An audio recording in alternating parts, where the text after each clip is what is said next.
Salut à toutes et à tous et bienvenue dans les Papas du Game. Je suis Mich Mich et le voici de retour parmi nous. C'est Quigo, salut Quigo. Salut Mich Mich, salut tout le monde. Bon, tu vas bien, t'es en forme d'attaque pour ce nouvel épisode? Ouais, ça fait 2 semaines que je suis de retour au taf, donc non, mais d'attaque toujours. Bon, c'est le plus important, c'est le plus important.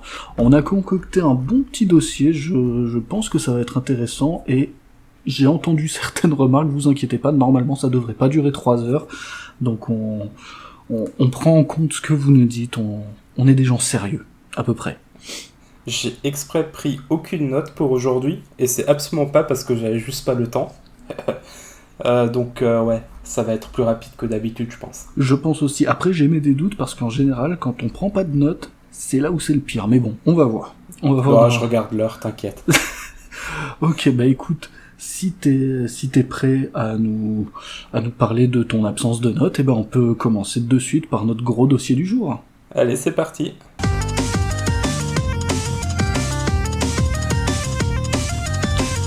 Et notre gros dossier du jour, du coup, on va s'intéresser aux consoles portables, et plus particulièrement à nos consoles portables préférées. J'en ai noté 2, perso. Toi, tu pensais à combien de consoles de ton côté, Quigo? Bah écoute, j'en aurais aussi 2 en soi. Après, je vais un peu m'adapter aux tiennes pour éviter de raconter 15 fois la même chose sur les mêmes consoles, hein. Donc voilà, je te laisse commencer et je ferai en conséquence. Ça marche. Bah écoute, moi, la première console que j'ai notée, c'est la Game Boy Advance. Game Boy Advance et Game Boy Advance SP, hein. On va pas faire trop de différenciation là-dessus. Oui, c'est le grand frère et le petit frère. C'est ça, même si j'avoue que j'avais une préférence pour la SP, ne serait-ce que pour le confort de jouer avec un rétroéclairage et avec une batterie, ce qui de mémoire est une première sur les Game Boy, donc ça, à l'époque j'avais trouvé ça génial de pas avoir besoin d'avoir des actions chez Energizer ou Duracell pour pouvoir jouer, ça c'était top. C'est clair. Et puis ouais, c'est une console vraiment entre les jeux Game Boy Advance et les jeux Game Boy Color qui étaient compatibles aussi. La rétrocompatibilité déjà à l'époque c'était quelque chose qui était important pour Nintendo. Voilà, j'ai pu découvrir et redécouvrir des jeux de ouf. Je pense notamment les Super Mario Advance qui ont permis de redécouvrir des jeux Mario qui étaient vieux d'une quinzaine d'années. Et ça déjà c'était top. Après il y avait plein d'autres jeux, il y avait eu les jeux Pokémon, les Mario et Luigi Superstar Saga. Est-ce que t'avais connu ça toi, Quigo? Alors tu vas rire, je suis en train d'y jouer, justement. Je vais en parler rapidement après de la fameuse petite console que je me suis achetée récemment. Mais oui, je suis en train d'y jouer. Je l'ai jamais fini à l'époque. Là, j'ai recommencé, je suis pas encore très loin. D'accord. Mais déjà, c'est du RPG Mario avec un gameplay quand même très Mario. C'est très spécial et ça marche ultra bien.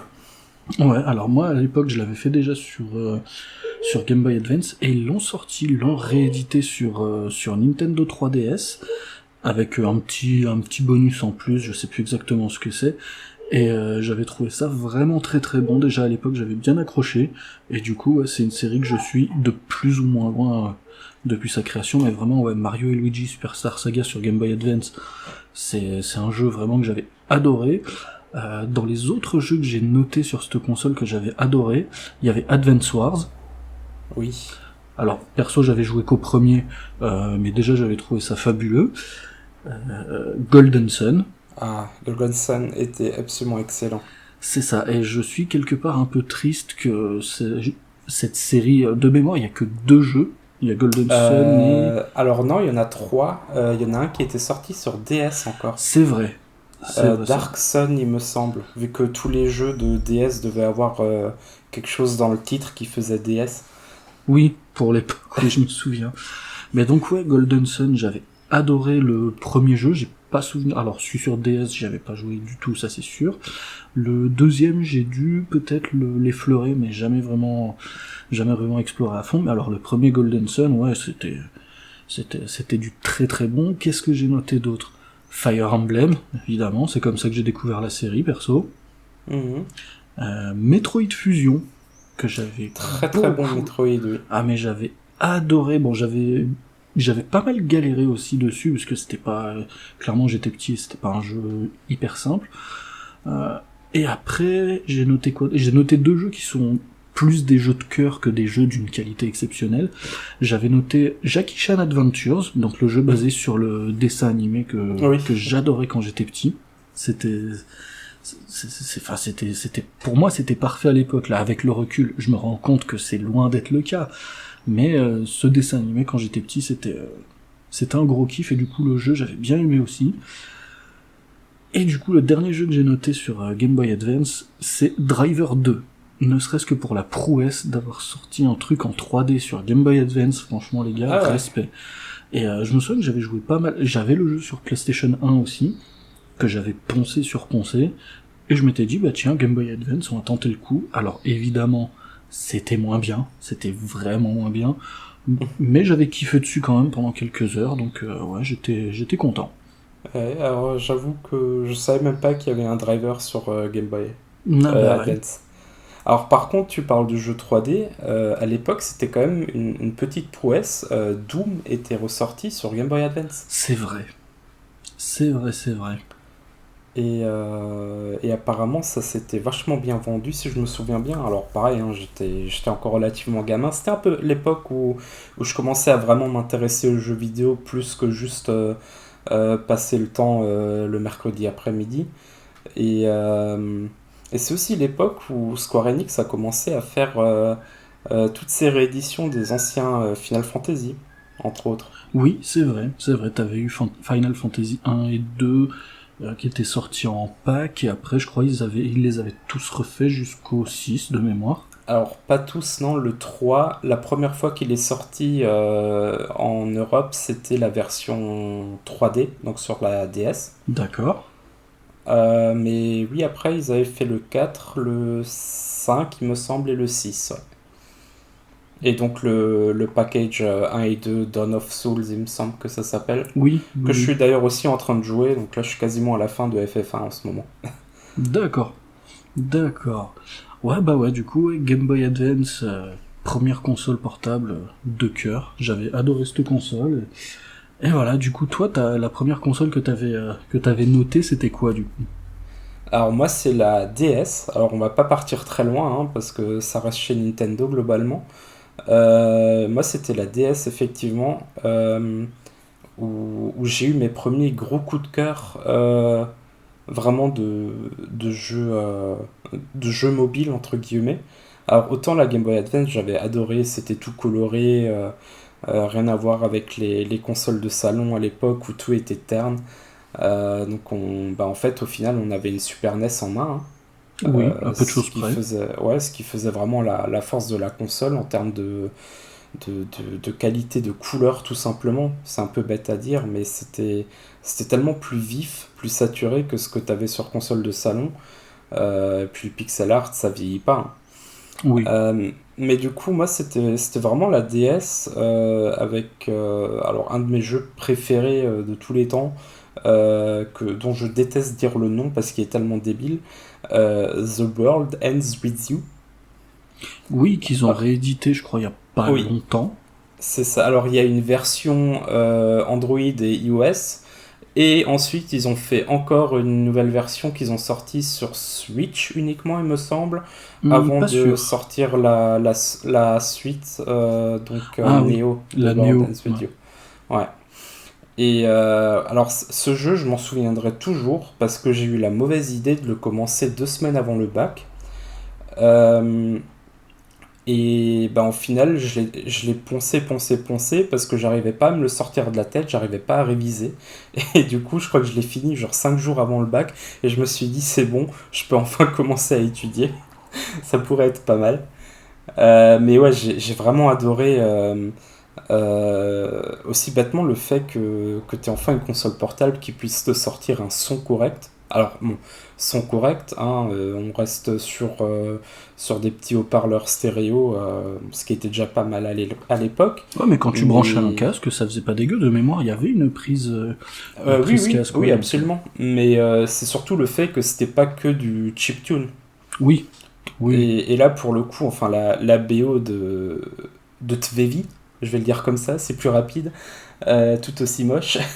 La BO, elle est incroyable. Là récemment, ils en ont sorti quelques titres pour Théâtrhythme, Final Fantasy, machin truc là. Je me souviens jamais du nom complet. Ouais, sur À Switch. force.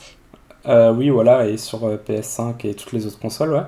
Et les musiques, elles sont incroyables. Et puis les graphismes, ils étaient vachement bien. Le style, techniquement, c'était rien de ouf. Mais le style, il était incroyable pour une console portable. Et alors, surtout, le gameplay au stylet. Alors, pour le coup, je regrette un peu de plus avoir de DS pour y rejouer.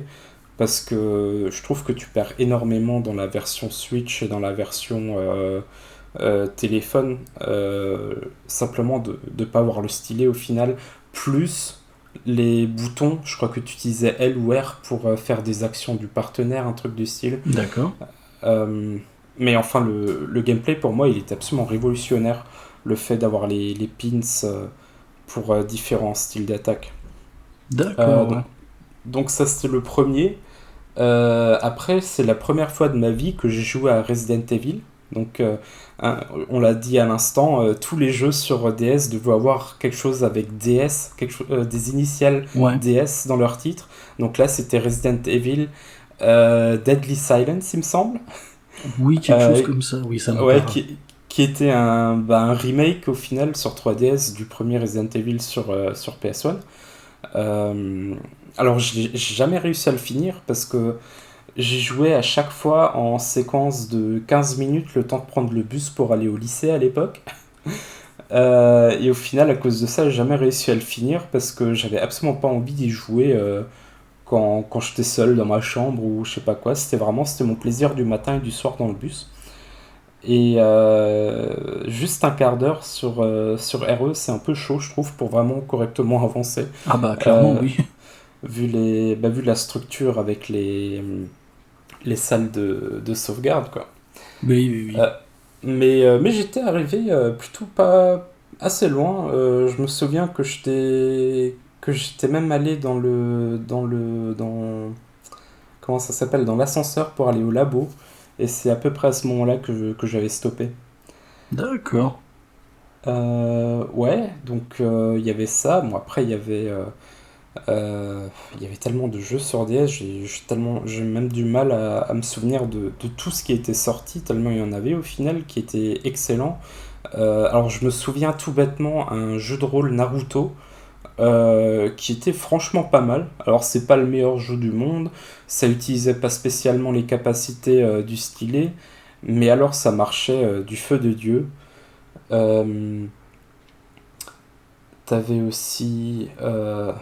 Je, voilà, je savais que j'aurais dû me prendre des notes. Il y a tellement de jeux que j'adore sur DS et évidemment maintenant ça me revient absolument pas. Alors, je vais peut-être prendre le temps que tu réfléchisses, je vais prendre la Ouais, parole deux vas-y, secondes. ouais. Sur DS, moi, j'ai pas souvenir d'énormément de jeux parce que la console, je l'ai eu extrêmement tard. Mais du coup, je me souviens d'un jeu en particulier. C'est un des deux Zelda qui était sorti dessus. Je sais plus lequel c'était, Phantom Hourglass ou Spirit Tracks. Bon, les deux, me semble-t-il, t'avais un gameplay exclusivement au stylet, Euh, oui, ce qui était oui. assez déroutant au début. Mais franchement, j'avais adoré. J'avais adoré celui, je sais plus, je crois que c'était Spirit Tracks que j'avais fait. J'avais adoré. Franchement, j'avais passé un excellent moment dessus. C'était une bonne surprise puisqu'à la base, j'attendais pas grand chose et le fait que le gameplay soit essentiellement stylé, bah, je m'y attendais pas non plus. Donc, au départ, quand j'ai vu ça, je me suis dit bon, ça va être compliqué parce que moi, dans ma tête, c'était les commandes traditionnelles ou rien. Et au final, non, bonne surprise. J'avais passé un bon moment dessus et enfin, franchement, le jeu, je le ressortirai avec plaisir même à l'heure actuelle. Il y a aucun souci là-dessus. Alors moi j'avais détesté justement Phantom Hourglass à cause de cette histoire de... Je crois que c'est le temple du dieu de la mer ou un truc du style. Donc c'était la seule vraie suite, enfin c'était la première vraie suite à Wind Waker, qui est mon Zelda préféré. Et le fait de devoir à chaque fois se retaper ce même temple, où à chaque fois tu débloquais un étage de plus en gros, quand tu D'accord. faisais autre chose à côté, j'ai trouvé ça mais d'un chiant. Mais alors Spirit Tracks, par contre, j'avais beaucoup aimé, c'est quand t'avais la princesse Zelda, dont l'esprit était prisonnier d'une sorte de statue, et que t'avais le train, d'où le nom de Spirit C'est Tracks. ça. Alors celui-là, il était excellent. Du coup, je me suis souvenu aussi qu'est-ce qui était absolument incroyable sur DS, c'est les Phoenix Wright et les Professeur Layton. Eh ben, heureusement qu'ils les ressortent petit à petit sur les consoles un peu Ouais. dernière gen, parce que ces jeux-là, je les ai toujours vus de loin, et j'ai jamais eu l'occasion d'en toucher un seul. Ah ouais? Alors pour le coup, j'ai juste terminé le premier Professeur Layton. Faudrait vraiment que je me remette une fois sérieusement à Phoenix Wright. Mais pour le coup, c'est d'excellents point and click. Le côté, tu fais une fois un petit puzzle par-ci par-là de Layton, c'est un peu. C'est quasiment déjà de la structure de jeu mobile Android iOS, mais à l'époque, et sans devoir payer 15 boules pour avoir le droit de continuer à chaque fois. Enfin, c'était vraiment génial. Et c'est vrai que c'est le genre de jeu faudrait que je me prenne un peu plus de temps pour m'y remettre vraiment. Bah ouais, parce que de mémoire, les Phoenix Wright, ils les ont ressortis, Ouais. notamment sur Switch. Les Professeurs Layton, je suis pas sûr. Alors, je veux bien que tu Les me Layton, contredises, mais... les Layton, c'est un peu plus difficile. Enfin, c'est pas plus difficile, non, c'est pas vrai. Les Layton sont. Alors, pas tous, mais une bonne partie disposent sur téléphone, effectivement. D'accord. J'ai refait le premier, justement, il y a 1 ou 2 ans sur téléphone. Faudrait que je passe à la suite, un de ces quatre. Et pour Phoenix Wright, ils ont sorti donc 2 collections. Une fois, euh, une fois, c'est la première trilogie, tout simplement. Et la deuxième, c'est Apollo Justice, je crois. Quelque chose dans ce style-là. Ils ont toujours des noms tellement bizarres aussi, ces jeux. Oui, je crois que j'ai chopé la première trilogie sur Switch, donc elle m'attend sagement, mais la deuxième, j'ai pas encore touché. Ouais, c'est ça. Bah, pareil, faudrait que je m'y remette aussi correctement à cela. Et la DS, c'était aussi les premiers épisodes de quelques séries ou sagas qui étaient plutôt populaires, certaines qui n'existent même plus. Alors je sais pas si Trauma Center te dit quelque chose. Deux noms, mais j'y ai pas joué, mais deux noms, ouais, j'avais suivi ça de loin. Alors ça, c'était incroyable. C'était un animé shonen, mais où tu faisais, en termes de scénario débile, hein, comprenons-nous bien, où tu faisais de la chirurgie. C'était absolument n'importe Ah, quoi, et ce ensuite mélange t'avais des improbable. sortes. Ouais, t'avais des sortes. Au début, c'était vachement tranquille, entre guillemets, et d'un coup, t'es arrivé à une mission où on te dit bon, bah, à partir de maintenant, t'as des sortes de nanobots qui envahissent le corps de tes patients, et donc faut que tu les tues en même temps que tu fasses ton opération. Et c'est devenu tellement difficile d'un coup. Et c'est là où je me suis dit, ah ouais, d'accord, donc c'est pas juste un jeu où tu joues le docteur, quoi. Non, c'est tu joues le docteur, mais en mode Schwarzy vénère, faut dégager Ouais, tout ce qui voilà, bouge. tu passes Super Saiyan 15. Enfin voilà, c'était un peu devenu n'importe quoi. Pour le coup, j'avoue que j'ai moins aimé à partir de ce moment-là. Mais c'était quand même une super expérience. J'ai jamais joué à la suite sur Wii. Simplement parce que je me voyais absolument pas passer des heures la Wiimote en main à essayer d'être aussi précis qu'avec un stylet directement sur l'écran, quoi. Bah, à ce compte-là, si tu veux faire un truc comme ça, tu joues à Docteur Maboul, quoi. C'est ça, c'est exactement ça. Mais voilà, je crois qu'on a fait un peu le tour. Donc la DS, une excellente console qui était aussi un peu la première où tu sentais que Nintendo avait pas envie de juste faire de la console ultra standard.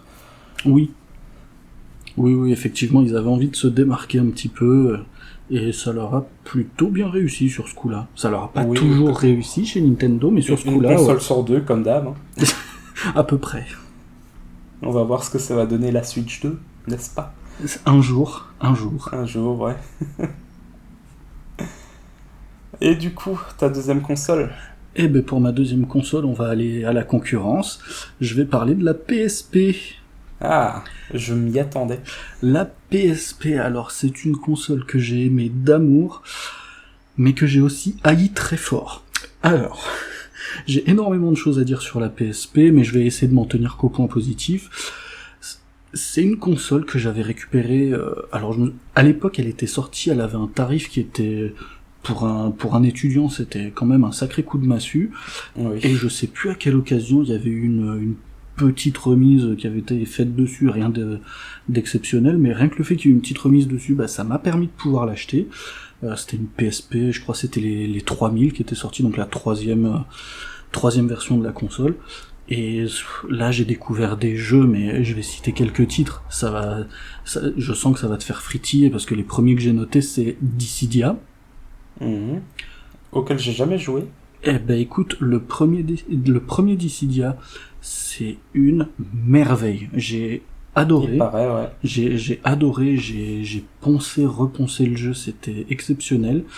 Sa suite, Duodécime, Duodécime c'était le DLC, je sais plus, bon, il y avait non, Duodécime 012 Dissidia, c'est effectivement la suite, ouais. Ouais, bah voilà, cette suite-là, sympa aussi, mais le problème c'est que j'avais tellement joué au premier que le deuxième, il y avait moins cet effet waouh, moins cet effet surprise, donc j'y ai moins joué. Le deuxième, évidemment, on en a parlé l'autre fois, Crisis Core. Oui. Obligé, parce que ça c'est un des jeux sur lequel j'ai passé le plus d'heures, je pense, sur PSP. Oui, le fameux jeu qui te fait pleurer pendant un quart d'heure à la fin. C'est ça, et que tu pleures un quart d'heure à la fin, mais par contre, moi, passer 90 heures sur des missions annexes à la con, je le fais aussi, il y a aucun souci. Et le jeu qui franchement un des jeux qui est un de mes jeux de cœur et dont j'ai aimé la réédition sur PSP, c'est Final Fantasy IV The Complete Collection. Alors j'ai jamais joué à After Years pour le coup. Alors j'y avais joué, mais je l'ai pas fini pour diverses raisons. Mais alors pourquoi j'ai aimé ce remake, on va dire? Parce que le choix de la techno pour la 2D est juste parfait. À l'époque, c'était d'une perfection, mais j'ai jamais trouvé un jeu 2D aussi beau à l'époque. Déjà que Final Fantasy IV, c'est l'un de mes préférés, si ce n'est mon préféré. Et là, franchement, j'avais vraiment le sentiment quand j'ai eu le jeu, je me suis dit, ouais, vraiment, là, ils ont mis les petits plats dans les grands, ils nous ont servi un truc, c'est en mode, coupe le téléphone, mets les chaussons, pose-toi dans le fauteuil et joue, quoi. C'était vraiment, kiffe ton moment. Donc ça, vraiment, c'était un gros moment que j'avais passé sur la PSP. Puis après, il y avait plein d'autres jeux. Il y avait eu des GTA qu'ils ont sorti exprès, là, les Liberty City Stories, Vice City Stories, Chinatown Wars aussi, auquel j'ai pas joué, mais dont j'ai eu de bons retours. C'est sur PSP que j'ai découvert Monster Hunter, avec Freedom Unite de mémoire. Ouais, je crois que c'est ça. C'est ça. Et après, il y a 3 autres points qui ont fait que la PSP, c'est une de mes consoles de cœur à tout jamais. Il y a eu d'excellents portages dessus, il y a eu des portages de qualité, je pense Burnout Dominator, il y avait eu Def Jam Fight for New York qui avait été très bien porté sur la console aussi, il y avait eu Midnight Club, il y avait eu quelques jeux comme ça, voilà, qui étaient sortis en simultané et sur la génération PS2 et sur PSP. Et franchement, la version PSP avait pas à rougir du tout de ce qu'elle proposait. C'était exceptionnel pour l'époque.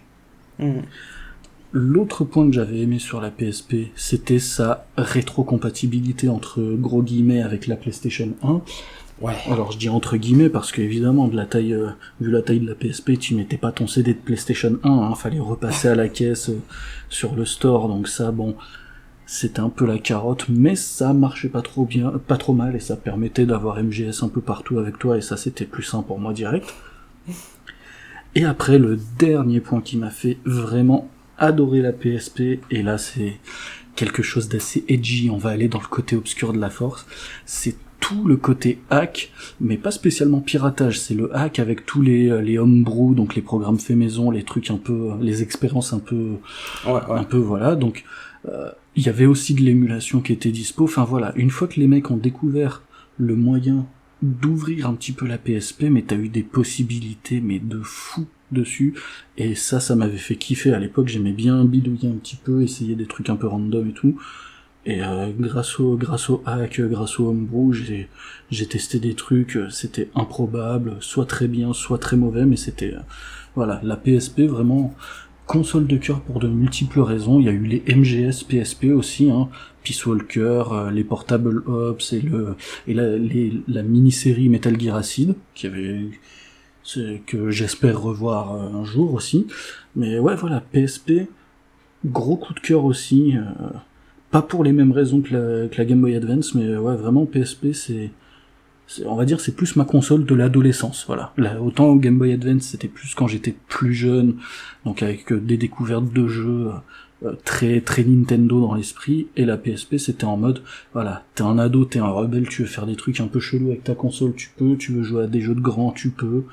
Donc ouais, PSP, gros coup de cœur. C'était une excellente console que j'ai eu beaucoup beaucoup trop tard. Je me souviens du game à Cannes qui était en liquidation. Oui, je me souviens. C'est là où je l'avais acheté. Oui, j'étais avec toi, me semble-t-il. Oui, il me semble qu'on était ensemble. Je crois que je l'avais eu pour 39 balles, un truc du style. Mais c'est ça, je me souviens exactement de l'histoire. On était passé, je crois, au game il y avait des collègues à moi qui y bossaient.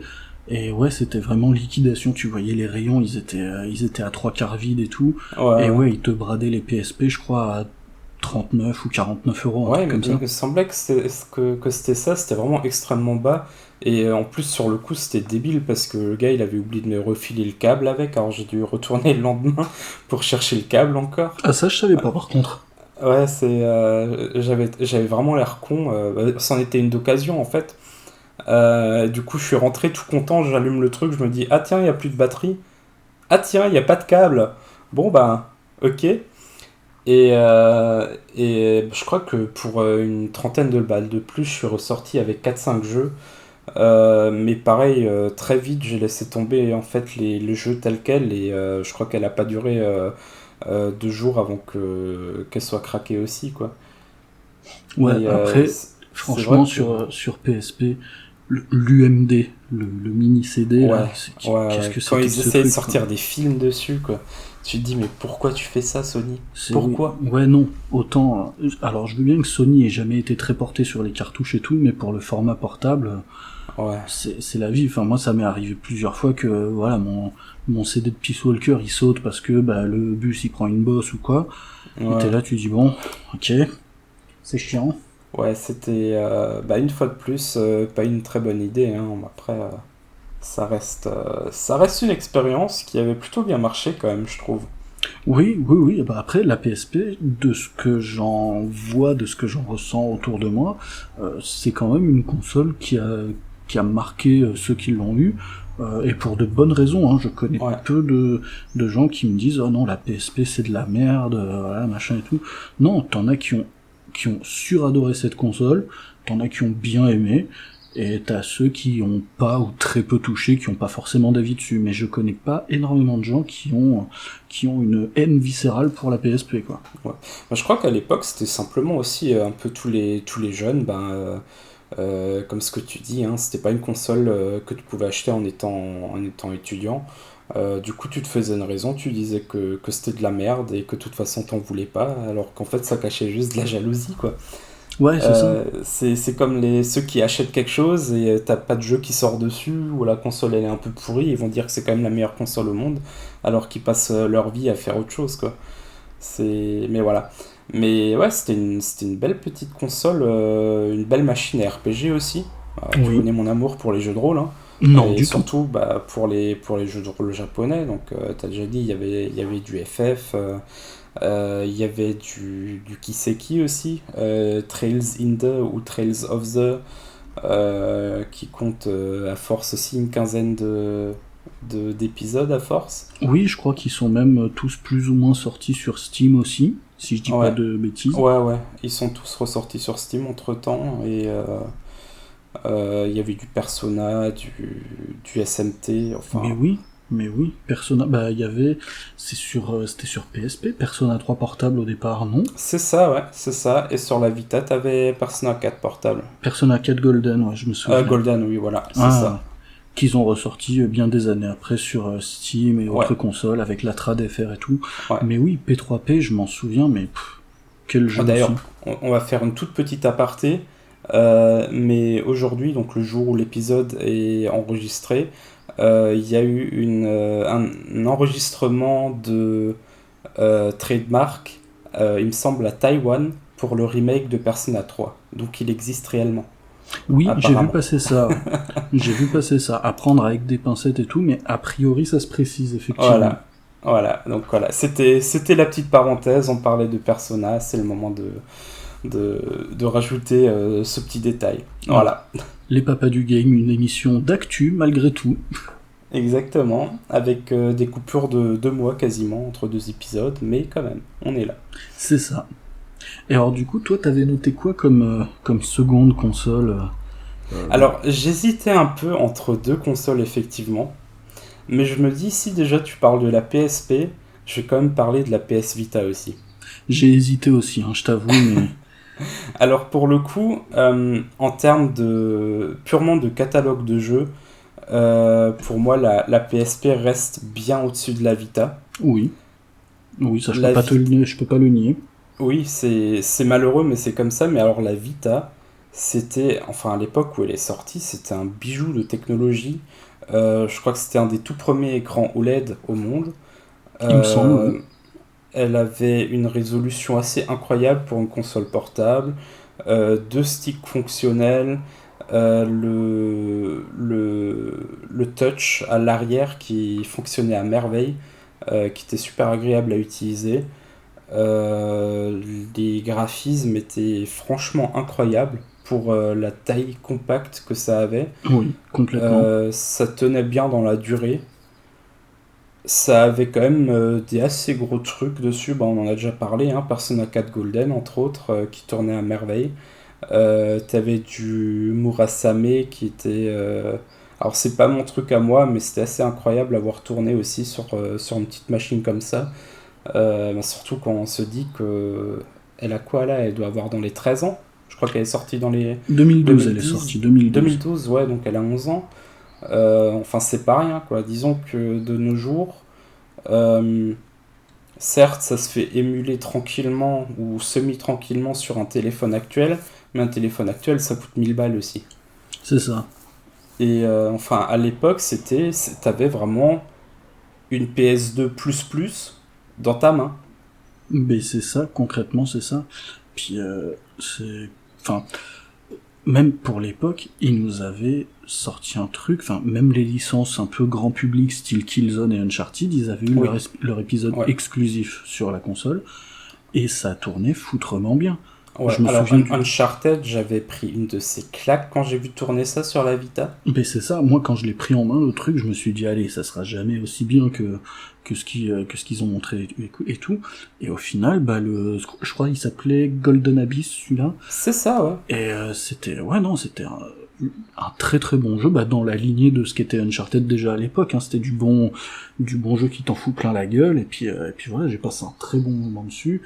Killzone Mercenary, pareil, hein, c'était du FPS qui fonctionnait plutôt bien Ouais. sur PS Vita. Donc ouais non, ils avaient vraiment mis les petits plats dans les grands et après ça s'est cassé la gueule quoi malheureusement.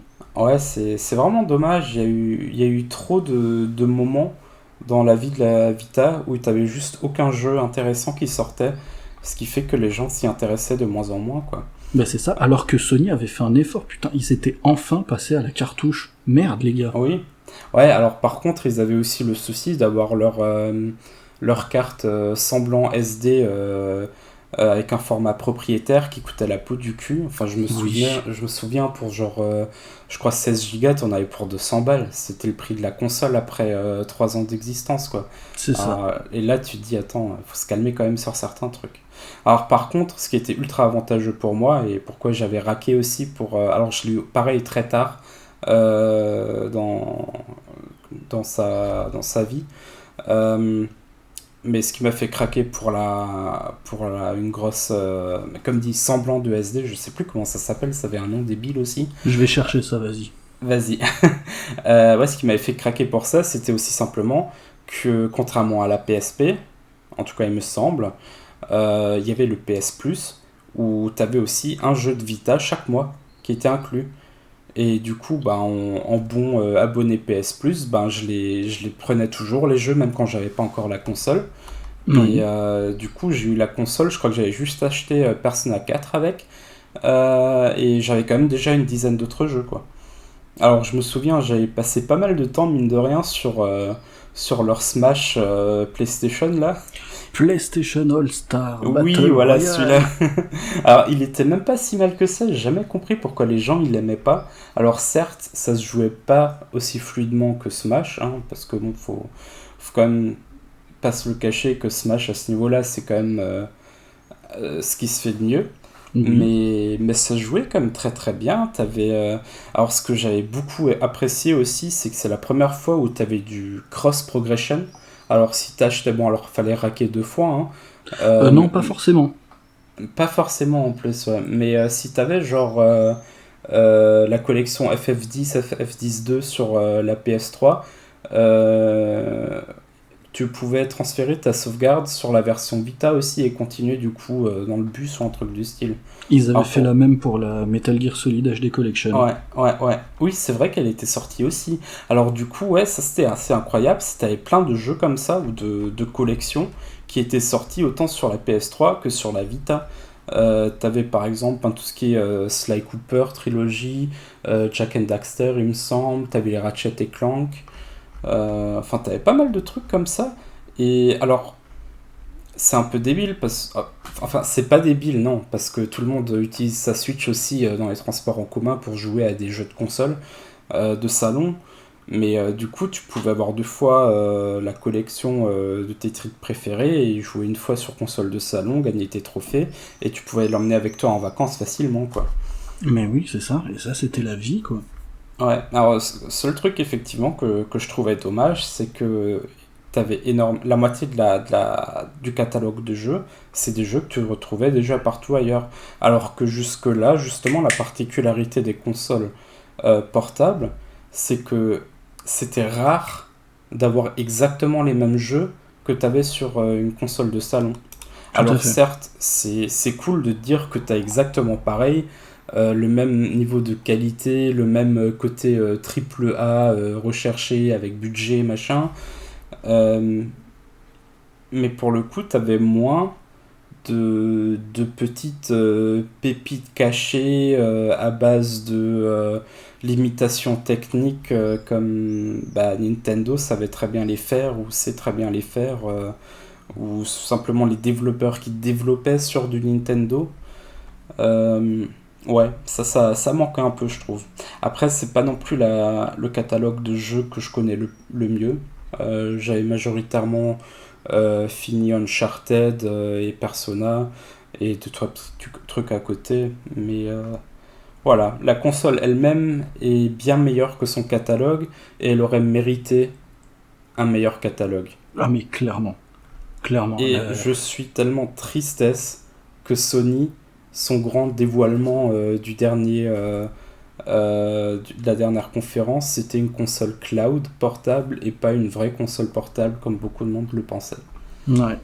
Ouais, c'est vrai que ben, j'avais entendu parler de cette rumeur de la console cloud, et je m'étais dit, ouais, bon, c'est OSEF, puisque clairement, console cloud, je m'en Bah, fous. ce qui est triste surtout, c'est que tu as zéro puissance dans le truc et tu as quand même que je crois 3 heures de temps de jeu sur batterie, quoi. Ouais, donc déjà ça, c'est pas ouf. Donc, bon, bah, ça augure pas forcément du bon pour ça, mais. Ouais. Ah non, c'est vrai, PS Vita, moi je me souviens, je l'avais acheté bah, Day One et j'étais pas tout seul, puisqu'à l'époque c'était avant le Master, mais j'étais allé avec Flo. On l'avait acheté le même jour, le Day One, on s'était pointé, c'était pas au Master, c'était bah avant, quand on était en licence pro, et le même jour on était débarqué avec nos consoles en mode j'ai pris la PS Vita, c'est trop bien. Et du coup, vous avez passé 3 mois sans jeu, quoi. À peu de choses près. Bah après, faut dire, même s'ils avaient sorti beaucoup de jeux à l'époque, déjà les jeux coûtaient une blinde, la carte Ouais, mémoire dont j'ai pas ouais, ouais. retrouvé le nom particulier même sur le site de PlayStation, c'était une vaste fumisterie aussi, parce que comme t'as dit, 16 Go ça pouvait valoir 200 balles, pas loin, donc non, ils avaient un hardware qui était très bon, mais ils se sont tirés tellement de balles dans le pied qu'à la fin, Ouais. ça pouvait plus tenir. C'est vraiment dommage, ouais. Ouais.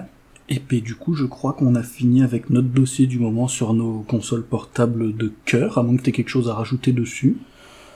Non, je crois qu'on a un peu fait le tour. Après, les consoles portables...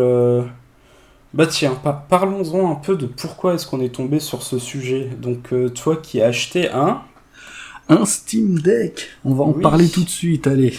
toutes mes félicitations.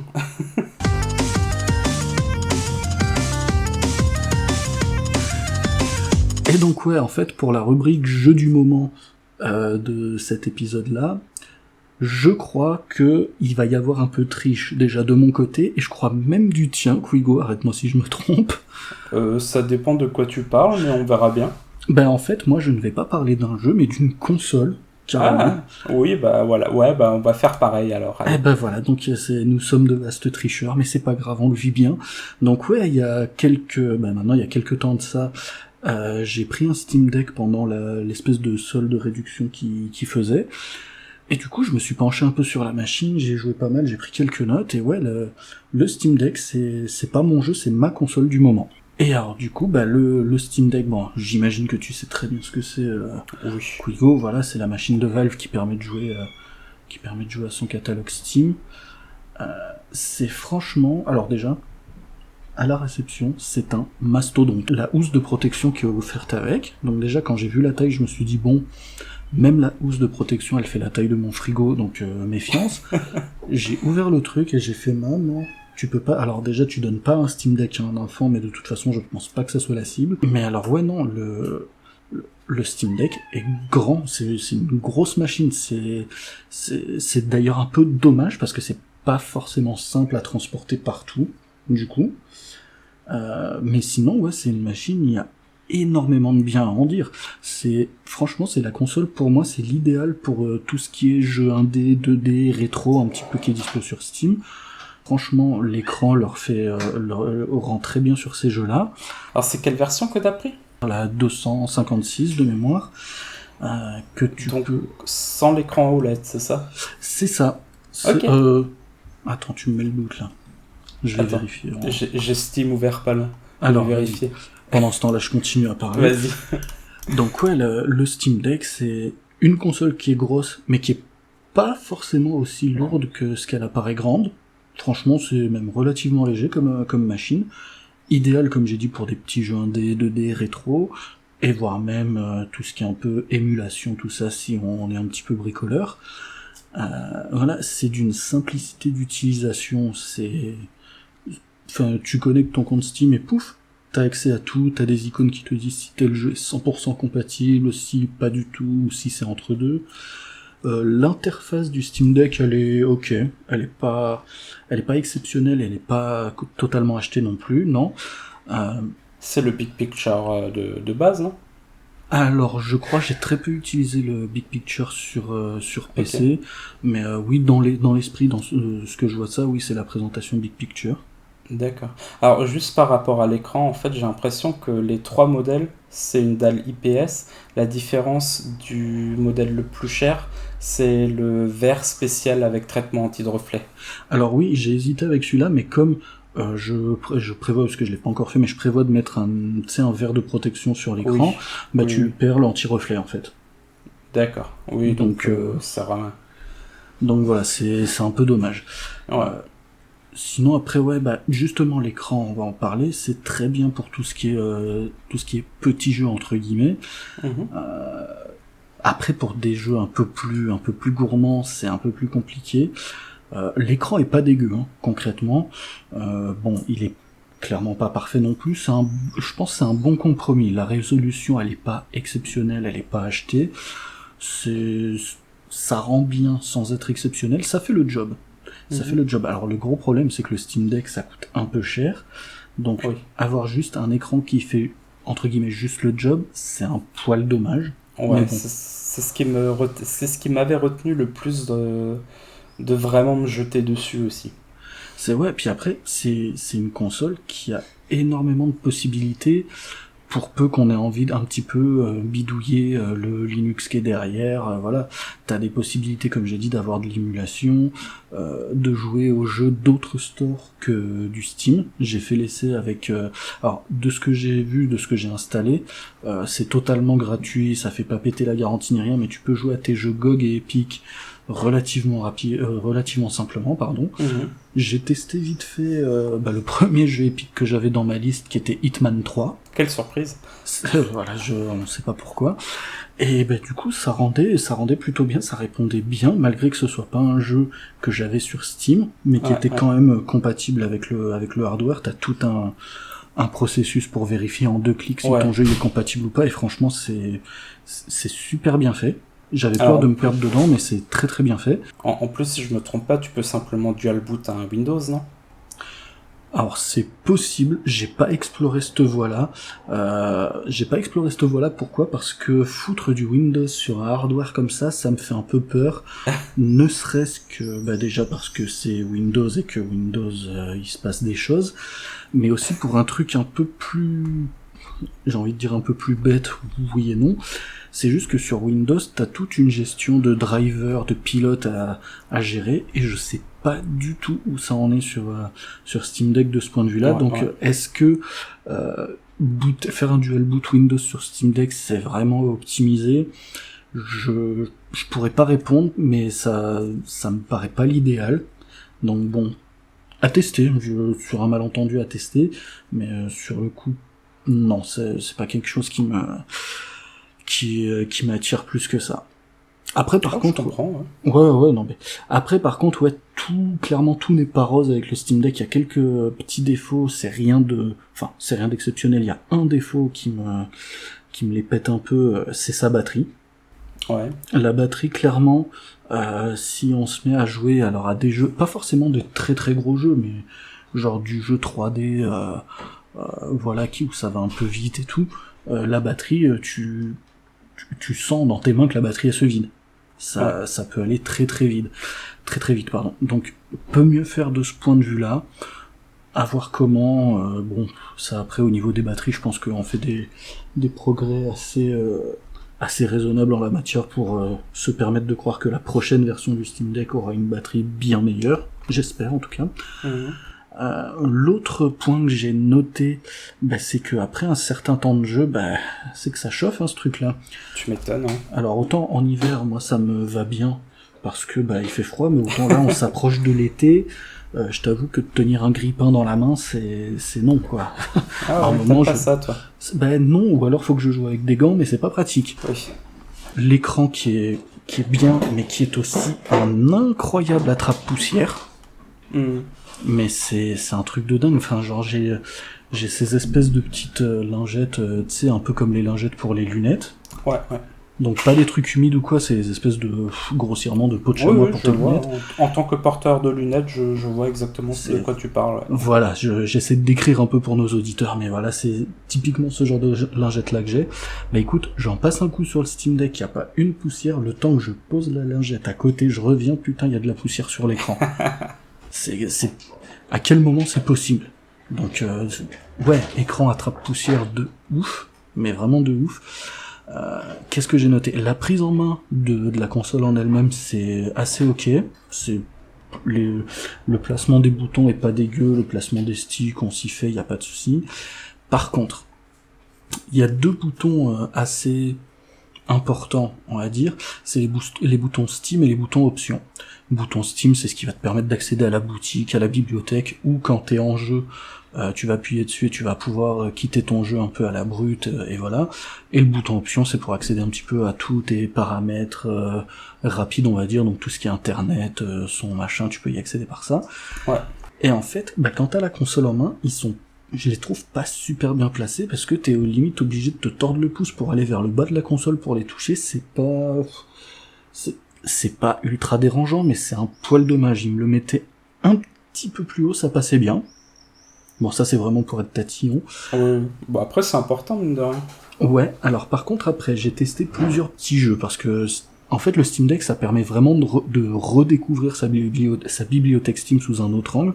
Le premier jeu que j'ai lancé dessus, c'est Bridge Constructor. Oui. Un truc auquel j'aurais probablement jamais joué sur PC, ou alors j'y aurais joué 10 minutes et basta. Là, sur Steam Deck, j'y ai joué à peu près 8 heures. J'y ai joué 8 heures, pourquoi? Alors, tu peux y jouer en mode tactile, c'est pris en charge et tout, ça fonctionne plutôt bien pour le genre de jeu. Donc, en 2 mots, ouais, Bridge Constructor, il y a un point A, un point B, il faut faire un pont assez solide pour que les voitures, camions, ou même camions citernes puissent passer de l'autre côté sans encombre, voilà. Donc, tu dois placer tes trucs sur certains points et tout, ça peut être assez précis parfois, donc du coup, le tactile, il est pas trop mal. Le jeu avec les commandes plus traditionnelles, bouton stick, ça fonctionne très bien aussi. Et après, par contre, j'ai pris un autre jeu que j'avais pas fait depuis longtemps, c'est Portal. Ah oui. J'ai fait Portal, je l'ai fini, et Portal 2 que je suis en train de faire, que j'ai pas encore fini. Et là, en fait, je me suis rendu compte que pour tout ce qui est FPS, j'ai un problème sur le Steam Deck, c'est que les sticks, notamment le stick de droite, le stick de visée, je le trouve pas ultra précis. C'est un peu compliqué de faire des trucs précis avec le Steam Deck. Et sinon, si t'es pas content du stick, t'as les pavés tactiles. Ouais. T'as un pavé tactile à gauche, un pavé tactile à droite, et alors eux, par contre, c'est tout l'inverse. C'est d'une sensibilité, mais au secours, j'ai l'impression que si je bouge d'un demi-millimètre mon doigt sur le pavé tactile, ça va me faire 36 backflips à mon personnage, c'est un truc de fou. Donc ouais, il y a peut-être un juste milieu à trouver entre les deux, donc bon, c'est pas injouable non plus, mais c'est ok tiers, quoi, pas plus. C'est un peu dommage. D'accord. Après, ouais, qu'est-ce que j'ai noté? J'ai eu quelques petits bugs, mais vraiment rien d'exceptionnel. Le premier bug que j'ai eu, en fait, il m'a fait une super peur. C'est juste qu'en fait, j'ai quitté un jeu, donc ça devait être Bridge Constructor, je crois. Je quitte le jeu, et là, la console, écran noir. Ouais. Mais voilà, genre en mode, ouais, qu'est-ce qui se passe? Est-ce que le machin il a grillé? J'ai plus d'écran, comment ça se passe et tout? Et alors en fait, je l'ai juste hard reset et ça fonctionnait très bien. Et l'autre bug que j'ai de temps en temps, je joue dans mon salon, je suis pas très loin de ma box, et ce con de Steam Deck, il arrive quand même à me dire, t'es connecté Wi-Fi, mais t'es trop loin, j'arrive pas à me connecter au serveur Steam avec une assez bonne connexion, donc zob. Ah ouais. Ouais, je suis étonné de ça aussi. Donc bon, là ça fait quelques temps que ça me l'a pas trop fait, mais c'est vrai que régulièrement j'arrive, je quitte un jeu, je me dis ah tiens je vais pouvoir récupérer ma sauvegarde plus tard sur PC et tout, et je vois synchronisation Steam Cloud pas possible parce que t'es trop loin de ta box. Alors que je dois être à 3,50 m. Ouais. Donc ouais non, c'est pas ouf. Mais donc voilà, ouais, console du moment Steam Deck, franchement, ça fait le job comme je l'attendais. J'ai quelques très bonnes surprises, quelques petites surprises un peu moins agréables, mais franchement, globalement, Steam Deck, c'est ouf. J'adore. Sur le principe, j'adore. J'attends de voir s'ils vont améliorer le concept, mais déjà, pour une première version, c'est pas dégueu. C'est peut-être un peu cher, mais c'est clairement pas dégueu. Ouais. Alors je crois que c'est ça aussi le truc, c'est une première version. Je pense que eux-mêmes ils s'attendaient pas à avoir autant de succès et que là t'as Asus qui vient de sortir ou qui va sortir un peu le gros concurrent. Oui. Oui. Qui coûte un poil plus cher, balles, mais qui a quasiment le double de puissance, un truc du style. Enfin c'est assez incroyable aussi la machine d'Asus. Je pense qu'on est bien parti là pour quelques années de course à la puissance dans des formes très petites. C'est ça. Après, ouais, alors je l'ai retrouvé, c'est la Asus ROG Ally. Oui, voilà, s'appelle. Le Ally, ouais. Ouais, voilà, Ally, pardon. Sorry. Excuse me, yeah. Donc du coup, ouais, là, je l'ai sous les yeux. Console portable Asus ROG Ally Z1 Extreme blanc. Donc pour 800 balles. Est-ce que c'est pas un truc qui tourne sous Windows, ça aussi? Je sais plus. Alors je suis pas sûr, mais par contre je crois qu'en termes de puissance, t'es vraiment pas loin de presque le double du Steam Deck. Oui. Et là... il me semble que t'as aussi un écran OLED pour le coup. Alors écoute, là j'ai j'ai une partie de la fiche technique sous les yeux. Allons-y. Donc, la résolution déjà elle est meilleure parce que sur Steam Deck de mémoire c'est du 1280 par 800, Là, t'es sur du Full HD 16 neuvième, donc 1920 par 1080. Ouais. T'as 16 Go de RAM, tu as Windows 11 qui est dessus. Oui, voilà. Oui, donc déjà, tu payes l'OEM Windows, quoi. C'est ça. Et donc, tout ce que je disais tout à l'heure, les problèmes de driver, les machins et tout, faut voir un peu comment ça va être suivi. Le processeur, c'est du processeur AMD Zen 4, donc 8 cœurs, machin, donc ça a l'air d'être une foudre de guerre aussi, jusqu'à 5 Go 10. Donc, c'est clairement pas dégueu. Ah ouais, quand même. Ouais, c'est clairement pas dégueu. Ouais, c'est vraiment pas loin du double du Steam Deck, effectivement, ouais. C'est ça. Après, ouais, sur la partie carte graphique, enfin puce graphique, on va dire, parce que carte c'est un peu trop gros. Oui. C'est de l'AMD aussi, donc RDNA 3, machin, avec des chiffres qui font plaisir. Le SSD c'est du 512 aussi, si ce que je vois me ment pas. L'écran, c'est du 1080p comme je l'ai dit, 120 Hz. Ouais. Donc ouais, non, c'est une belle machine aussi. 800€, c'est effectivement un certain prix, mais là ça a complètement l'air d'être justifié quand tu le fais en face du Steam Deck. Hein. Ouais, c'est ça, ouais, c'est le Steam Deck en soi, alors ouais, c'est cher, hein, c'est quand même plus qu'une PS5 au final quand il pense, même la version que toi t'as pris, hein. Non, c'est le prix d'une PS5. C'est possible, ouais. Bah oui, elle est à 550. Enfin oui, toi tu l'avais en promo, mais là de base elle est à 550 balles. La version 512 Go elle est à 680 balles. Donc oui, le premier coûte le prix d'une PS5, le deuxième coûte plus cher qu'un PSVR 2, quoi. C'est ça. Voilà, pour rester dans la thématique Sony. Hein. C'est ça. Mais au final, tu te retrouves avec une console portable qui... alors, certes, c'était la console maintenant, avec elle a été détrônée, hein, mais c'était la console portable la plus puissante du monde, mais qui quand même touche à peine la cheville d'une PS5 ou d'une Xbox Series X, hein, on est d'accord. Oui. Par contre, c'est vrai que t'as le facteur... Tu l'as avec toi dans ton bus, dans ton train, dans ton avion, sur la plage, aux chiottes, enfin voilà quoi. Ça, tu le fais pas avec une PS5. Et encore, c'est pas totalement vrai parce que t'as le Remote Play, mais on va pas parler de ça maintenant. Ouais.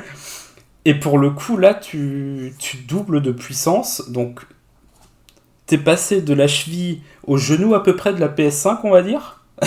Voilà, grossièrement. J'hyperbolise de ouf, hein, parce que les deux ils font tourner Red Dead Redemption 2, mine de rien. C'est pas rien non plus, quoi.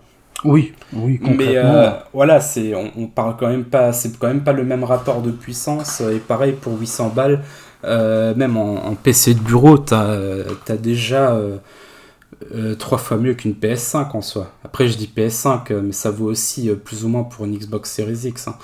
Et oui. Mais c'est toujours ce côté, alors ouais, tu payes cher, mais la miniaturisation, c'est ça qui coûte cher. C'est pas tant la puissance que tu payes, c'est le fait de pouvoir l'emmener partout avec toi. Mais c'est ça. Alors la PS5, tu peux l'emmener partout avec toi, mais alors la PS5 dans le sac à dos, la batterie, enfin le générateur diesel, tu le prends dans une main et je sais pas, tu te fabriques une armature pour avoir la télé toujours devant toi, quoi. C'est pas non plus le but du truc.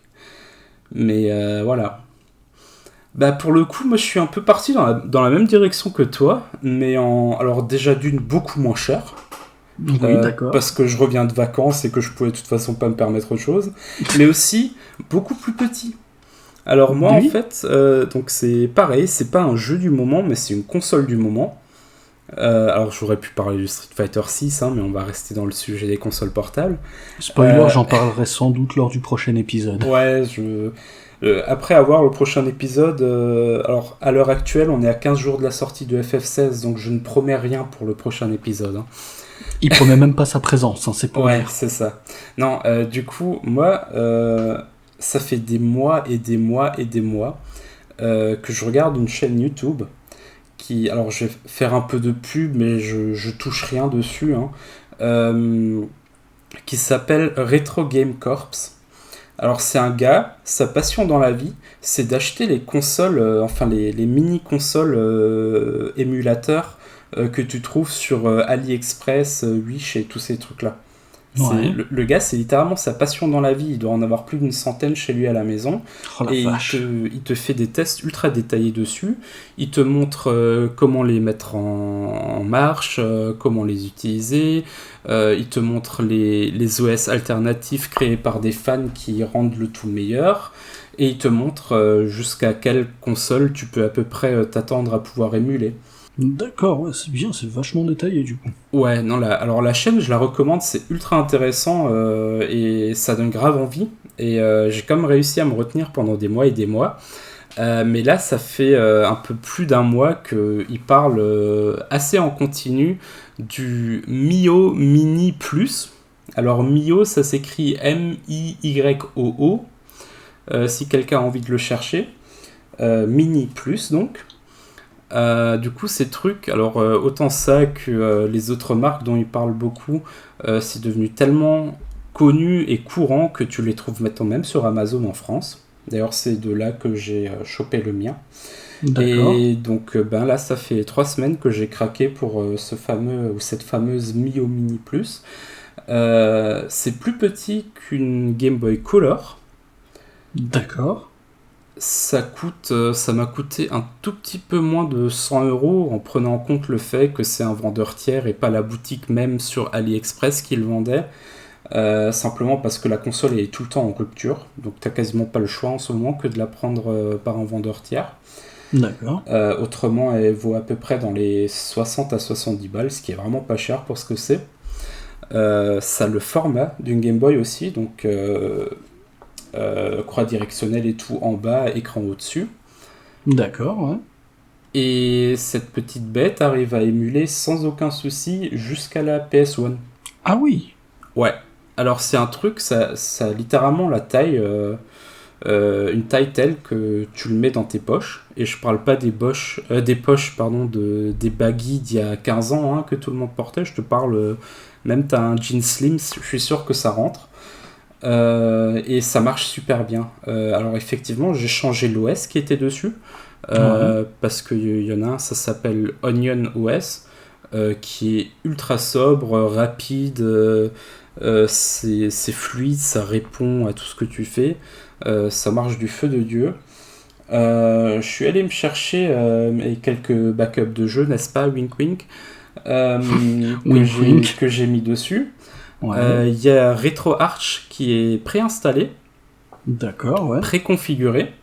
T'as juste à mettre tes jeux dans les dossiers selon comment la console veut que tu le fasses. Hein. Donc pareil, Ouais, t'as des ouais. tutos sur internet, c'est ultra simple à faire. Alors ça m'a pris une après-midi, mais uniquement parce que mon lecteur de carte SD il est un peu pourri et le transfert il a pris un demi-siècle quoi. Et bah c'est simple, j'ai joué plus ces 2 dernières semaines à cette petite console là qu'à la PS5, au PC, et surtout en 2 semaines j'ai joué plus que les 2 dernières années sur la Switch. Et c'est là que j'ai remarqué qu'en fait moi ce qui m'importe c'est vraiment l'ultra portabilité. Oui, bah Donc oui. pour le coup le Steam Deck tout ça j'hésite depuis longtemps, mais je sais qu'au final si je peux pas littéralement le mettre dans ma poche, j'y toucherai pas. La Switch je l'avais longtemps avec moi quand je prenais le train pour aller bosser. Je la sortais pas, c'était ultra encombrant. T'es dans ta petite place de train, t'es super crispé pour pouvoir jouer à peu près correctement. Là, t'as pas ce problème avec ça.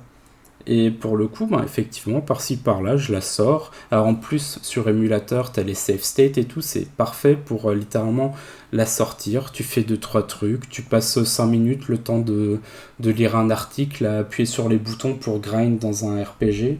Quand t'as fini, tu l'éteins, ça sauvegarde tout automatiquement, t'as pas besoin de penser à faut que j'aille au point de sauvegarde, machin bidule. Et je crois que bah là, j'ai ce que j'ai dit avant, hein, j'ai joué à Mario et Luigi Superstar Saga, j'ai joué, là je suis à fond dans FF1 finalement, que j'ai préféré à Mario et Luigi. Je suis quasiment à la fin du coup en 2 semaines, hein, avec toutes les responsabilités à côté qui font que j'ai plus autant le temps que je voulais Ouais, pour bah oui. jouer. Alors j'ai testé du Resident Evil 3, j'ai testé 2-3 petits trucs à côté, ça fonctionne mais super bien. Euh, Et franchement, ça me donne envie de... Alors pas de suite parce que du coup, ce sera un peu abusé, mais peut-être dans 1 ou 2 ans, de mettre peut-être le double et de prendre quelque chose qui peut aller jusqu'à la GameCube. Ah bah oui, carrément. Vu comme c'est présenté, ouais, c'est franchement quelque chose d'assez tentant, ouais. Bah ouais, et puis c'est fun, c'est comme dit, c'est un tout petit truc, ça se sort facilement, ça se range facilement. L'écran c'est du 3,5 pouces, alors c'est pas immense, mais pour ce genre de jeu, t'as pas vraiment besoin de plus, quoi. Ah oui, non, clairement. Et surtout, il a une bonne qualité. La construction de la console, alors c'est, comme dit, hein, ces trucs, tu les as sur AliExpress, c'est sans vouloir maintenant dénigrer quoi que ce soit, mais c'est littéralement de la construction chinoise de base, hein, mais fait par des boîtes très sérieuses. Et le sérieux, il se sent. La croix directionnelle, elle est ultra qualitative. Les bouteilles, pareil. Les bouteilles. Ouais, là, c'est la fatigue qui parle. Là. Les boutons, pareil, sont très qualitatifs pour le prix. Alors, je dis pas que c'est à la qualité maintenant d'une DualShock ou d'une manette Xbox, hein, mais c'est pas non plus les fausses consoles, tu sais, la PSS5 que tu trouves à la foire, ça, ouais. à la kermesse ou ce genre de truc, hein, c'est très loin de ça. La batterie, alors ça par contre, la batterie, le truc, je crois que je pourrais le laisser tourner 6-7 heures en continu, son à fond, luminosité à fond, avec un jeu PS1, donc un de ceux qui serait le plus gourmand pour cette console, il n'y aurait aucun souci. En plus, ça te sauvegarde tout automatiquement, tu peux paramétrer ça. Quand tu atteins un certain seuil de batterie, la console elle s'éteint, mais elle sauvegarde tout automatiquement, justement pour rien perdre de ta progression. Oh, c'est bien ça. Ouais, t'as plein de petits trucs comme ça qui font que c'est vraiment ultra agréable à utiliser. D'accord, ouais, non, bah c'est franchement hyper intéressant. Ouais, donc Mio, ouais, moi en fait j'en vois plein des consoles comme ça popper sur Amazon, sur AliExpress et tout. Alors t'as les Anbernic RG quelque chose XX qui sont très très bonnes aussi. Alors franchement, si ce genre de sujet vous intéresse, donc je dis vous, c'est toi et les auditeurs qui espérons sont encore là après plus d'une heure de podcast. Si ce genre de console vous intéresse, regardez vraiment la chaîne de Retro Games Corp. C'est super bien expliqué, ça va vraiment dans les détails, ça vous montre tout, la qualité d'écran, qualité des boutons. Le mec il va même jusqu'à te montrer pour chaque console, s'il te dit que les boutons sont pas aussi bien qu'ils pourraient l'être, comment faire pour démonter la console et pour changer les boutons ou juste les améliorer, quoi. D'accord. Ouais, parce que moi, dans ce genre de cas, ouais, j'en ai vu passer plein des petites consoles comme ça, et à chaque fois, je me dis, ouais, ça a l'air cool, mais c'est pas très cher, la qualité du produit doit pas être ouf. Donc effectivement, j'y jetterai un œil à cette chaîne YouTube, là, histoire de voir un petit peu comment ça tient le coup, parce que, ouais, de ce que t'en dis, ça a l'air quand même d'être un produit assez quali dans la main, quoi. Ouais, franchement, ouais. J'avais un peu peur, j'avais surtout un peu peur, et... C'est ce que ma femme m'avait dit aussi, que oui, j'ai le droit de l'acheter, mais seulement si vraiment je l'utilise. Et, et alors je lui ai dit, ouais, je l'utiliserai. Et bah, sur le coup, je me suis dit, est-ce que je vais vraiment l'utiliser ? Et comme dit, bah oui, je l'utilise. C'est la console que j'ai le plus utilisée ces 2 dernières semaines, et je sens que ça va être encore comme ça pendant un bon petit moment, quoi. Ah bah c'est bien, hein, franchement c'est bien, ça a l'air d'être un bon investissement, effectivement. Ouais, là pour le coup je suis bien content. Eh ben écoute, on en a fini je pense avec nos jeux, ou plutôt nos consoles du moment. On va désormais passer au dernier point du podcast, alors qu'on n'est même pas à 2 heures d'enregistrement, je trouve ça beau. Parlons de nos actus marquantes. Allez, c'est parti.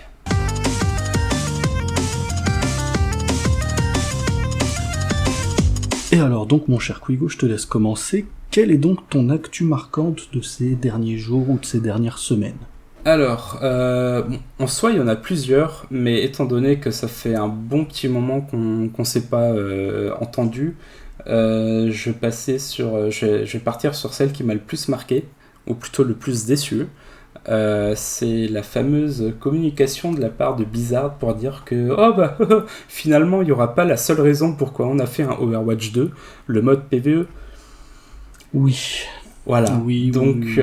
merci Blizzard d'avoir obligé les gens à passer sur Overwatch 2 parce que c'était une très bonne idée d'annoncer un mode PvE qui finalement n'aurait pas lieu. Merci à Blizzard de nous avoir fait patienter 4 saisons, donc quasiment un an avant d'annoncer que bon bah finalement on va pas le faire. Hein. Tout le monde attendait l'été justement pour pouvoir enfin commencer à se lancer dans le mode PvE.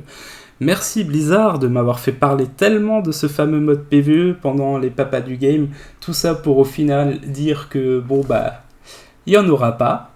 Et C'est ça. merci encore une fois Blizzard pour ne pas me laisser jouer à un mode PvE avec ma femme, chose qu'on attend depuis un an.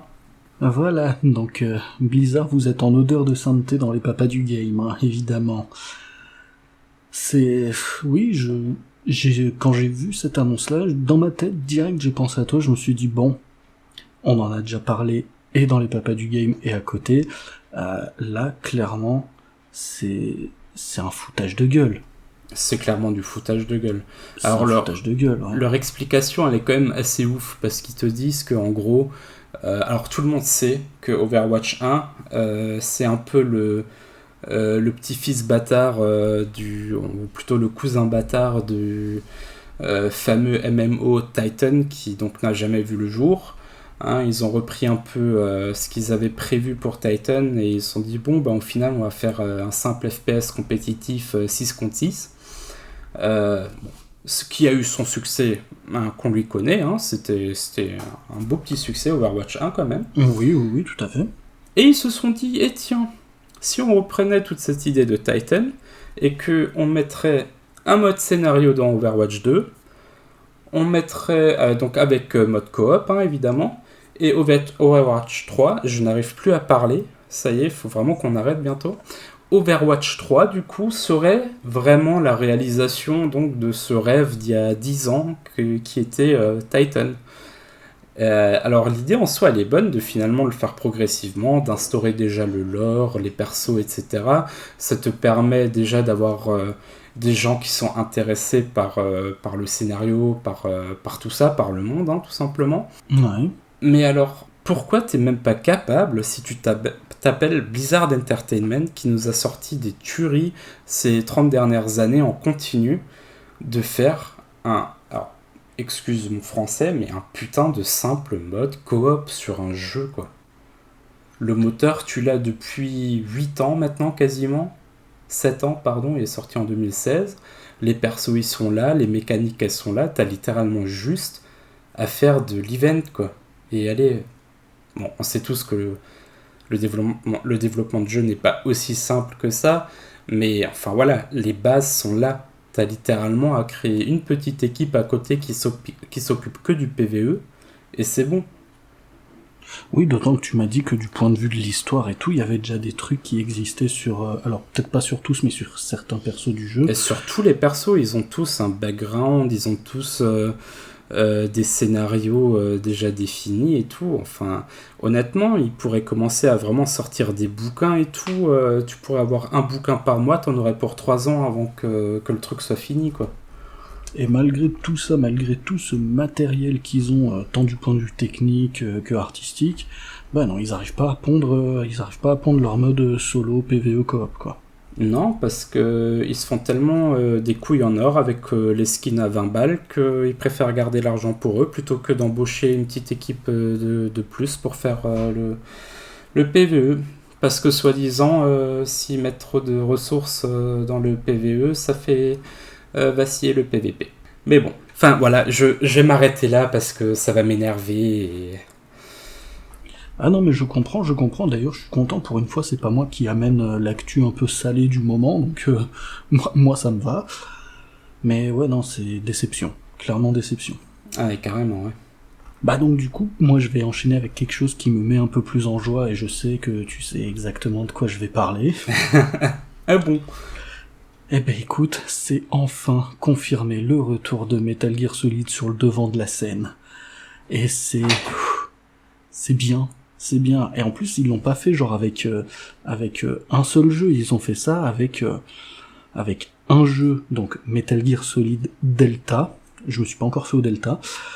qui est donc le remake de Metal Gear Solid 3 qui est sorti en 2004 sur PS2 à l'origine, et dont on a quelques petites infos, notamment que les voix, scénarios et mécaniques de jeu d'origine seront les mêmes, ce qui est, à mon sens, une très bonne chose, parce que si ça peut éviter d'avoir une Twin Snakes bis, c'est très bien, mais là où je tique un peu, je me dis ouais, mécanique de jeu d'origine, ok, mais du point de vue gameplay, vraiment jouabilité, est-ce que ça va être vraiment très old school ou est-ce que ça va être un petit peu dépoussiéré? Est-ce que les mécaniques, elles vont être là, mais tu vas t'en servir de manière un peu plus contemporaine? Moi, c'est une première question que je me pose.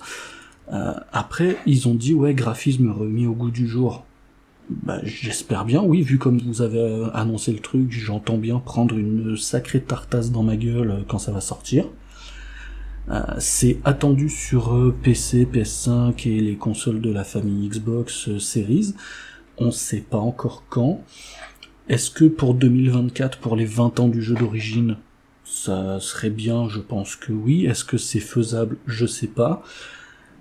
A priori, Kojima est pas du tout impliqué là-dedans, ce qui est tout à fait compréhensible vu la manière dont et Kojima et Konami ont lavé leur linge sale en public. Après, on n'est pas à l'abri d'une gigantesque surprise, mais perso, j'y crois pas du tout. Oui. Mais donc voilà, ouais, Metal Gear Solid Delta Snake Eater. Déjà, ça m'a saucé de fou. J'étais très très content. Et après, ils ont eu la bonne idée d'annoncer une Metal Gear Solid Master Collection, dont le volume 1 est attendu pour 2023, alors sans plus de précision a priori, dans laquelle on va retrouver donc Metal Gear Solid 2 HD Edition et Metal Gear Solid 3 HD, qui comprend aussi Metal Gear et Metal Gear 2 Solid Snake. Donc en gros, t'as les 5 premiers jeux, on va dire, de la saga Metal Gear, qui vont débarquer sur PS5. Je sais plus du tout si ça va sortir ailleurs. De mémoire, ça c'est que sur console Sony. Alors ça, je t'avoue, aucune idée. Alors de mémoire, j'ai pas revérifié mes notes, mais MGS Delta, ça va sortir sur PC, PS5, Xbox, y a pas de souci. Mais la Master Collection, ouais non, ça va sortir que sur PS5. Donc, chers auditeurs, si vous avez l'info, soit vous confirmez, soit vous me dites que je suis une grosse tanche et j'ai tort.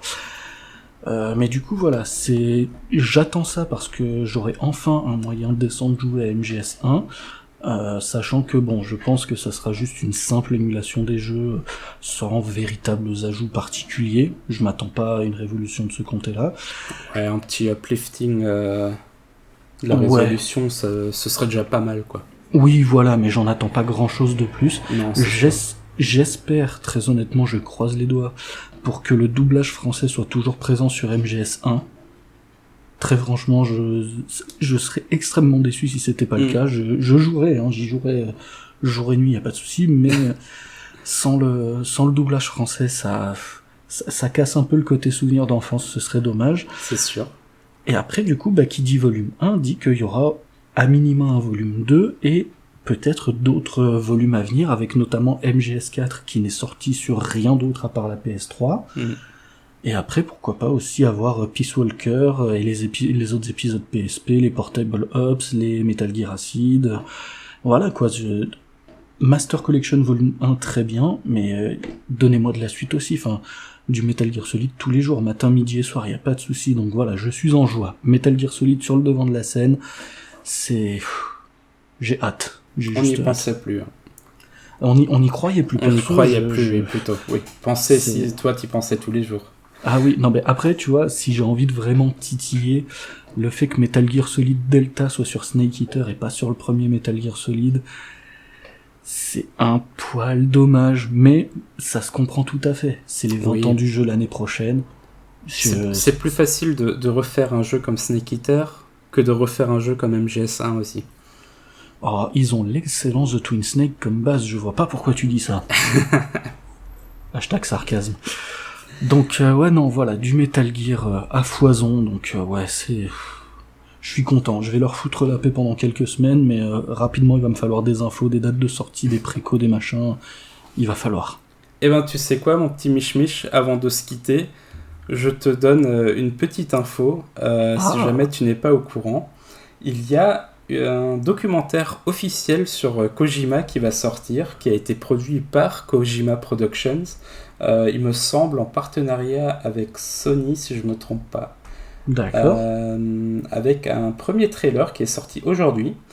Le film sera disponible au Tribeca Film Festival le 17 juin.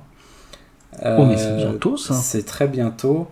Alors je sais pas quand est-ce qu'il sera disponible autre part ou pour le commun des mortels, mais j'imagine que ça devrait pas trop tarder. Mais du coup, ça te permettra peut-être de patienter un peu avant que Konami daigne bien nous donner des premières vraies infos sur la collection et sur MGS Delta. Ah bah écoute, merci de l'info, ouais, j'étais pas au courant. Je pensais même que le film MGS, il était pas forcément tombé dans les oubliettes, mais que ça se passait pas forcément comme prévu. Donc tu vois, ouais, non, très très bonne nouvelle. Merci à toi. C'est pas du film MGS, hein, c'est du film Kojima. Enfin ouais, Kojima, mais il y aura forcément du MGS dedans. Oui, c'est un documentaire sur Hideo lui-même, quoi. Alors, juste pour ceux qui veulent le chercher, si vous avez du mal, ça s'appelle Hideo Kojima Connecting Worlds. C'est un titre qui est totalement en raccord avec ce qu'il nous a montré ces derniers temps, notamment avec Death Stranding. Hein. Oui. Surtout sa magnifique présentation à la conférence Apple et les 15 FPS de Death Stranding à peu près. C'est ça, mais est-ce que c'était estampillé Hideo Kojima Game ? C'était Kojima Productions. Ah là là, c'est beau. Donc ouais, écoute, à suivre, ouais, je vais y porter un intérêt particulier à ce truc-là, parce que c'est vrai que Kojima, au-delà de MGS, il a bossé sur des trucs, et avant et après MGS, qui sont tous plus ou moins intéressants. Alors on n'aime pas, mais c'est quand même intéressant. J'ai toujours pas fait de Death Stranding, d'ailleurs. Pareil, et pour le coup ça m'intéresse mais tellement pas. Alors moi c'est pas que ça m'intéresse pas, mais c'est que j'ai eu des retours qui m'ont soufflé le très chaud et le très froid. Oui, c'est ça. Et donc du coup je me dis ouais ce serait dommage. Dans ce que j'ai vu, dans ce que c'est présenté, de la manière de jouer et tout, ça ressemble vachement à du MGS5, dans les contrôles, dans l'exploration du monde et tout. Donc je me dis pourquoi pas. Après le délire d'être un livreur UPS du futur, faut voir, faut vraiment que le truc il soit en béton pour que Kojima il ait réussi à sublimer les 4 FedEx, mais ça j'y crois moyen. Ouais, je sais pas, ça, là pour le coup ça m'a jamais attiré. J'aime juste le fait que c'est la même technologie de map que Horizon. D'accord. Le truc, ouais, le Guerrilla ont bossé sur. Alors, oui, c'est Guerrilla qui a bossé sur Death Stranding et pas le contraire, il me semble. Je suis plus exactement sûr maintenant, mais en tout cas, ils se partagent la technologie pour la map en termes de graphisme, de comment c'est formé et tout. D'accord. Ah bah tiens, je savais pas, c'est intéressant ça. Voilà. Je t'aurais appris quelque chose en plus aujourd'hui. Ah bah écoute, une bonne nouvelle et de l'apprentissage, les papas du game, c'est merveilleux. Voilà. C'est merveilleux. Bah, je pense qu'on peut se quitter là-dessus d'ailleurs. Eh ben tout à fait, sur ces bonnes paroles, on vous quitte avec un épisode qui est pas très long au final. Enfin, on a fait long, mais on n'a pas fait immensément long. On a fait pire. Voilà, on a fait pire, on s'améliorera petit à petit, y a pas de souci. Peut-être. Eh ben du coup, merci à toi Quigo d'avoir été avec moi et avec nous, avec les auditeurs. C'était un vrai plaisir de te retrouver. Bah merci d'avoir toujours bien voulu que je sois là après 2 mois d'absence quasiment. Ah bah écoute, hein, je suppose que t'as dû voir, j'ai fait un mini-épisode histoire de meubler un petit peu. Je l'ai écouté, oui. Mais effectivement, quand j'ai pas quelqu'un pour me faire la réplique de suite, ça va beaucoup plus vite. Oui, d'ailleurs, j'ai toujours pas vu le film, faut vraiment qu'il sorte enfin là en VOD. Oui, parce que j'ai passé un très bon moment dessus. Et sur ces belles paroles, bah écoutez chers auditeurs, n'hésitez pas à nous retrouver sur ma page Facebook pour le moment, bientôt mais à une date indéterminée. Les Papas du Game aura ses propres pages sur tous les réseaux. Voilà, ce sera l'arrivée de Quigo sur les internets, ce sera magnifique. Et puis voilà, sur ce Quigo, je te dis à la prochaine. À la prochaine, bonne soirée, bonne nuit. Yes, et puis portez-vous bien, jouez bien. À bientôt. À bientôt les copains.